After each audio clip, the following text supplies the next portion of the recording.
வணக்கம். நானும் என்னோட தோழிகளும் ஆடி மாதம்னா என்ன ஞாபகம் வரும் அப்படின்னு பேசணும். ஒரு தோழி சொன்னால் ஆடி மாதம்னா காற்று ஞாபகம் வரும் அப்படின்னு சொன்னான். இன்னொரு தோழி சொன்னால் ஆடி மாதம்னா தள்ளுபடி ஞாபகம் வரும்னு சொன்னான். இன்னொரு தோழி ஆடி மாதம்னா அம்மனோட ஞாபகம் வரும்னு சொன்னான். ஆனால் எனக்கு ஆடி மாதம்னா அப்பா பையனோட பாசம் ஞாபகம் வரும். சித்தி மேலே வச்சிருக்க மரியாதை ஞாபகம் வரும். பெண்களுக்கு கொடுக்க வேண்டிய அங்கீகாரம் எனக்கு ஞாபகம் வரும். அதே மாதிரி தமிழர்களோட வீரமும் தமிழர்களோட அறிவும் எனக்கு ஞாபகம் வரும். இதுக்கும் ஆடி மாசத்துக்கும் என்ன சம்பந்தம் அப்படின்னு தானே கேட்குறீங்க. இவங்க தன்னை வளர்த்த சிற்றன்னைக்காண்டி இவங்க ஒரு கோவிலையே கட்டியிருக்காங்க. இவங்க பெண்களுக்கு அரசு உத்தியோகம் கொடுத்து அவங்கள அங்கீகரிச்சிருக்காங்க. இதில் என்ன பெரிய விஷயம் அப்படின்னு தானே கேட்குறீங்க. நான் சொல்கிறது 1000 வருடங்களுக்கு முன்னாடி நடந்தது. ஆச்சரியமாக இருக்கா?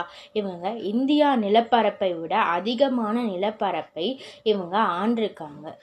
இவங்க தன் தந்தை மேலே வச்சிருக்க பாசத்தினால தன் தந்தைக்கு நிகராக தான் தன் தந்தையோட சாதனைக்கு நிகராக தான் சாதனை பண்ணியிருக்காங்களே தவிர அதை அழிச்சு அதை விட இன்னும் நிறைய சாதனை பண்ணலை. நான் இங்கே சாதனை அப்படின்னு சொல்கிறது அவங்க கெட்டின கோவிலை நான் சொல்கிறேன்.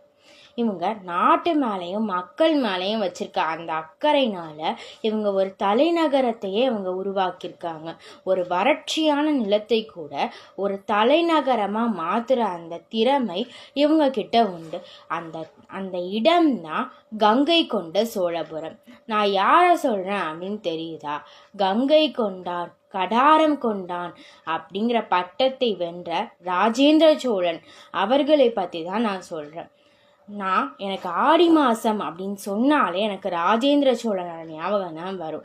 ஏன்னா இவங்க ஆடி திருவாதிரையில் பிறந்திருக்காங்க. இதுக்கப்புறம் உங்களுக்கு ஆடி மாதம் அப்படின்னு சொன்னால் ராஜேந்திர சோழனுடைய ஞாபகம் வந்தால் எனக்கு மகிழ்ச்சி. நன்றி.